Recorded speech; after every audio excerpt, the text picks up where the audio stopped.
1961 में फिलाडेल्फिया में एक लेडी एक डिपार्टमेंट स्टोर में बच्चे को जन्म देती है।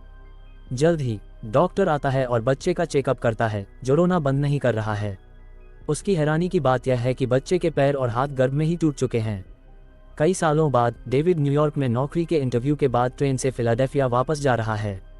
जब वह देखता है कि एक लेडी उसके बगल में बैठने वाली है, तो वह अपनी शादी की अंगूठी उतारकर अपनी जेब में रख लेता है। वे स्पोर्ट्स के बारे में बातचीत करते हैं और वह बताता है कि उसे पानी से डर लगता है और उसे फुटबॉल पसंद नहीं है। वह उसके साथ फ्लर्ट करने की कोशिश करता है, लेकिन वह उसमें इंटरेस्ट नहीं दिखाती और दूसरी सीट पर चली जाती है। फिर डेविड दोबारा अंगूठी पहन लेता है। अचानक ट्रेन तेजी से चलने लगती है और उसके चारों ओर सब कुछ हिलने लगता है। घर पर डेविड का बेटा जोसेफ टीवी देख रहा है। समाचार में दिखाया जाता है कि एक ट्रेन पटरी से उतर गई है, जिससे सभी यात्रियों की मौत हो गई है। घबराते हुए डेविड नोट्स को चेक करता है और उसे पता चलता है कि उसके पिता उसी ट्रेन में थे।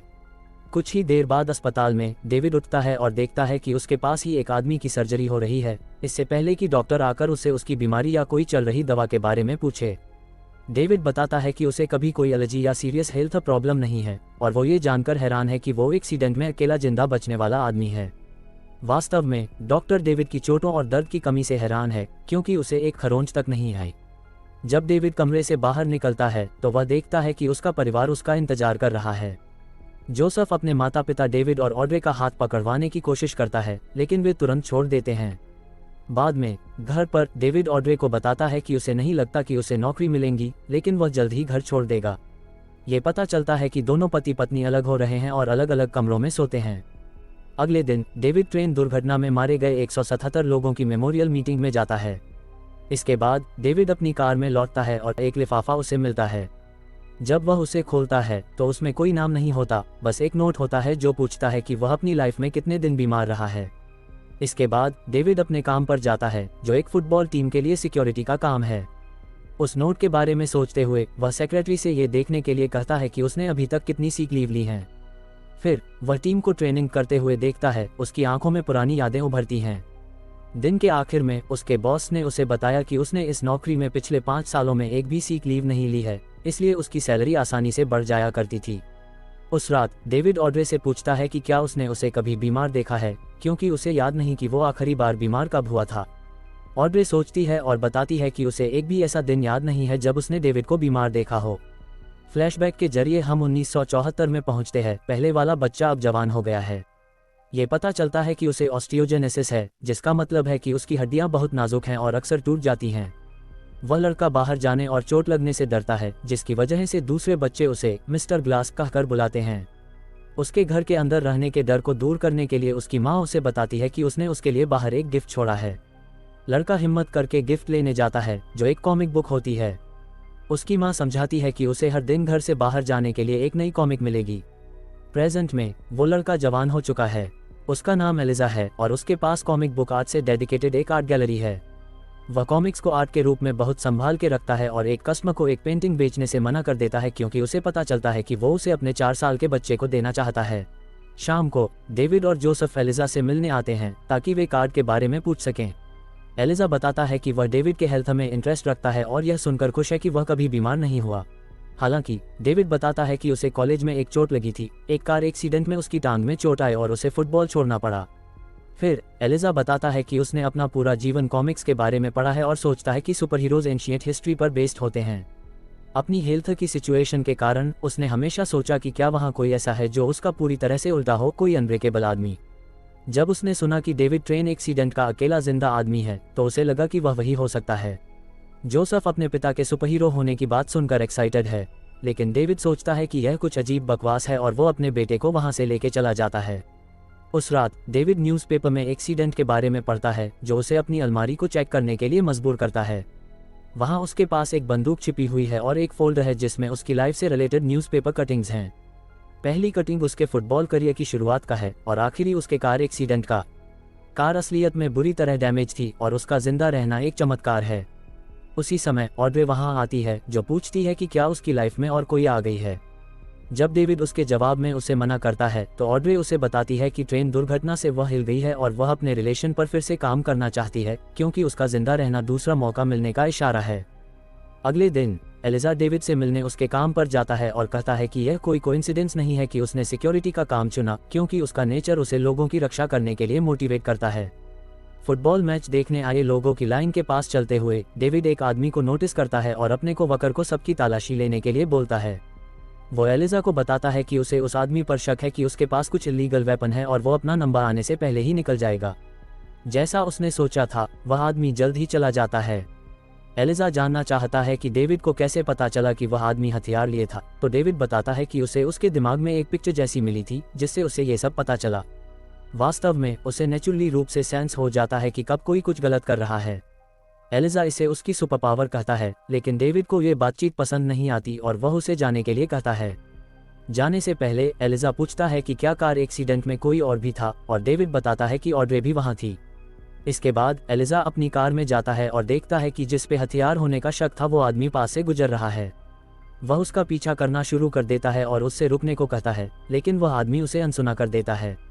एलिजा अपनी सिचुएशन को देखते हुए जितनी तेजी से चल सकता है चलता है, लेकिन वह अभी भी बहुत स्लो है। जब वह आदमी सबवे स्टेशन में जाता है तो एलिजा उसका पीछा करने के लिए अपनी कैपेसिटी से ज़्यादा ताकत लगा देता है और अपने शरीर पर कंट्रोल खो देता है, जिससे वो सीढ़ियों पर गिर जाता है और उसकी कई हड्डियां टूट जाती हैं और उसकी छड़ी भी टूट जाती है। जब वह बहुत ज़्यादा दर्द सह रहा होता है तो उसे उस आदमी की हिलती हुई शर्ट के अंदर छिपी बंदूक दिखती है, जैसा कि डेविड ने कहा था।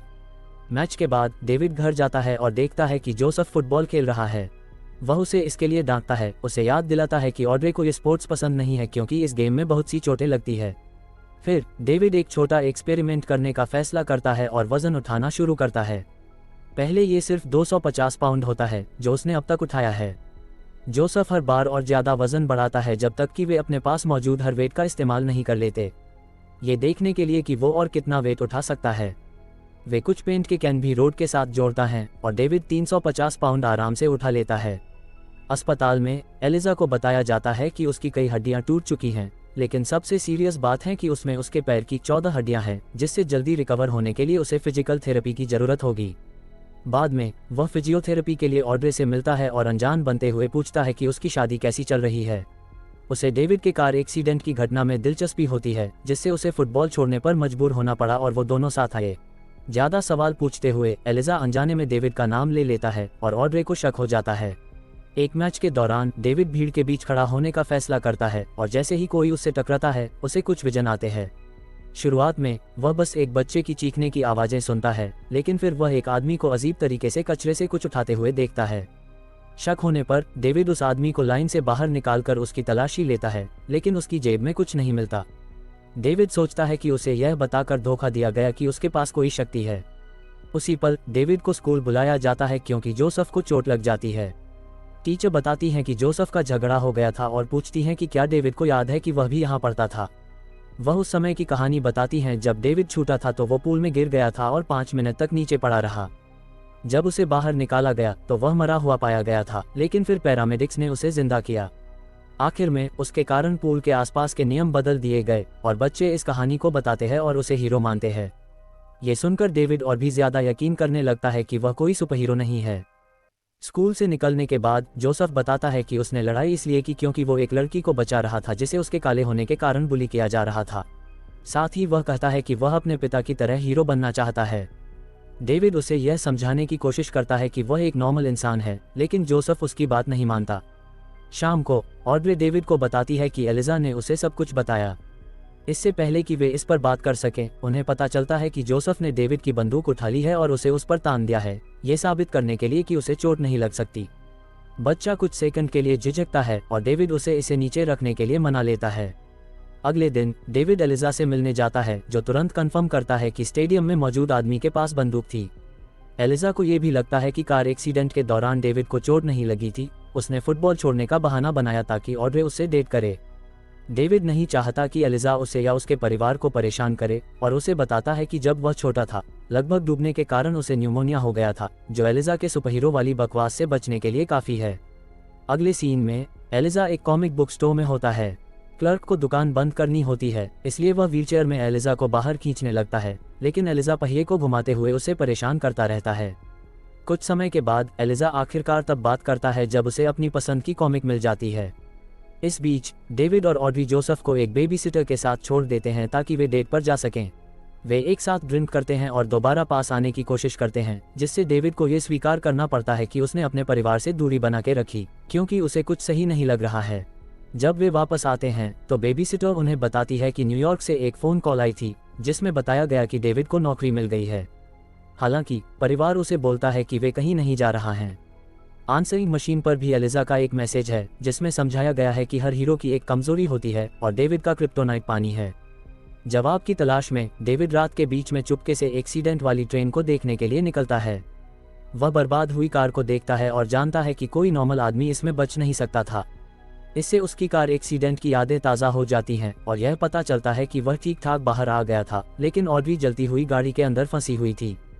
डेविड ने अपनी सुपर ताकत का इस्तेमाल कर कार का दरवाजा तोड़ा और ऑड्री को बचाया। जल्द ही कोई मदद के लिए आया और डेविड को लगा कि उसे भी चोट नहीं आई। यादों से भरकर डेविड एलिजा को कॉल करता है और एक्सेप्ट करता है कि उसे अपनी लाइफ में कभी भी चोट नहीं खाई है और सोचता है कि अब आगे उसे क्या करना चाहिए। एलिजा उसे बताता है कि वो लोगों के बीच जाए। कुछ ही समय बाद डेविड भीड़ भाड़ वाली जगह पर जाता है और अपने हाथ फैलाता है, और जब लोगों के हाथ उसके हाथ को छूने लगते हैं तो लोगों के क्राइम्स उसकी आंखों के सामने आने लगते हैं। वह एक लेडी को देखता है जो दुकानदार के ध्यान को गहने चुराने के लिए भटकाती है, एक आदमी को देखता है जो अफ्रीकन ग्रुप में एक लेडी को बोतल से मारता है, और एक आदमी को देखता है जो एक बेहोश लड़की का फायदा उठाता है। जब वह एक चपरासी से टकराता है तो उसे पता चलता है कि उस आदमी ने किसी को मारकर उसका घर कब्जा कर लिया है। डेविड उस चपरासी की शिफ्ट खत्म होने का इंतजार करता है और उसे उसके घर तक उसे फॉलो करता है। ये देखता है कि वह पीछे के दरवाजे से एंटर करता है। उसी रास्ते का इस्तेमाल करते हुए डेविड भी अंदर पहुंचता है और पाता है कि वो जगह बिखरी हुई है और घर के मालिक की बॉडी अभी भी सीढ़ियों पर पड़ी है। फिर वह कमरे के चारों ओर देखता है और 2 बच्चों को एक अलमारी में बंधा हुआ पाता है। डेविड तुरंत उन्हें आज़ाद करता है और उन्हें चुप रहने के लिए कहता है। इसके बाद डेविड मैन रूम की जांच करता है और मां को भी बंधा हुआ पाता है। बालकनी का दरवाजा खुला है और डेविड उस पर कदम रखता है, ये सोचकर कि वह आदमी भाग गया होगा। उसी समय वो आदमी डेविड के पीछे आता है और उसे बालकनी से धक्का देता है, जिससे वह एक गीली सरफेस पर गिरता है। डेविड चारों ओर देखता है और फील करता है कि वह पूल कवर पर है, जो धीरे धीरे उसके वजन से डूबने लगता है। कपड़े में फंसा हुआ डेविड तैर नहीं सकता और सांस लेने और बचने के लिए स्ट्रगल करता रहता है। शुक्र है, पानी में अचानक एक डंडा दिखाई देता है और वह उसे पकड़ लेता है ताकि वह बाहर आ सके। पता चलता है कि बच्चों ने उसकी मदद करने के लिए हिम्मत दिखाई है। इसके बाद डेविड मैन रूम में लौटता है और उस आदमी को पीछे से पकड़कर गला घोंट देता है। वह आदमी पलटवार करता है और डेविड को दीवार पर धकेलता है। डेविड अभी भी मजबूत है और आखिर में आदमी को मार देता है।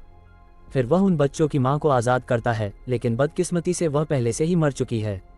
उस रात डेविड ऑड्री को उसके कमरे से अपने पास लाता है ताकि वे फिर से एक ही बिस्तर पर सो सकें, और उनके बीच की दूरियां आखिरकार कम हो गई। अगली सुबह जोसेफ देखता है कि उसके माता पिता एक दूसरे से प्यार से बात कर रहे हैं। जब ऑड्री का ध्यान भटका है तो डेविड जोसेफ को अखबार दिखाता है, जिसमें उस मरे हुए चपरासी के बारे में खबर होती है, जिसमें एक मिस्टीरियस आदमी की फोटो भी शामिल है। डेविड कंफर्म करता है कि वह वही है और जोसेफ से यह राज छुपाए रखने को कहता है। कुछ समय बाद डेविड एलिजा के आर्ट शो में जाता है और उसकी मां से मिलता है, जो उसे 2 प्रकार के लोगों के बारे में बताती है। वे जो अपनी ताकत का इस्तेमाल करके लड़ते हैं और वे जो अपने दिमाग से लड़ते हैं। महिला ने डेविड के बारे में सुना है क्योंकि एलिजा उसे दोस्त कहता है। फिर डेविड एलिजा के ऑफिस में जाता है और एलिजा उसे उसकी सुपरहीरो वाली पहली रात के लिए बधाई देता है। वह हाथ मिलाने के आगे बढ़ता है और जब वे ऐसा करते हैं तो डेविड को एक चौंकाने वाला विजन दिखाई देता है।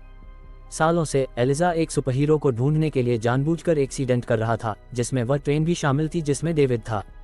हैरान होकर डेविड चारों ओर देखता है और एलिजा के प्लान्स और रिसर्च को नोटिस करता है। एलिजा बताता है कि अब डेविड को जब पता चल गया है कि वह कौन है। कहानियों की तरह वे दोनों एक दूसरे से पूरी तरह अपोजिट हैं और कभी कभी दोस्त भी। शायद मिस्टर ग्लास हमेशा से एलिजा का विलेन कोड नेम है। डेविड तुरंत पुलिस को कॉल करता है, जहां पुलिस को 3 एक्सीडेंट्स के सबूत मिलते हैं और एलिजा को institution for the criminally insane में कैद कर लिया जाता है।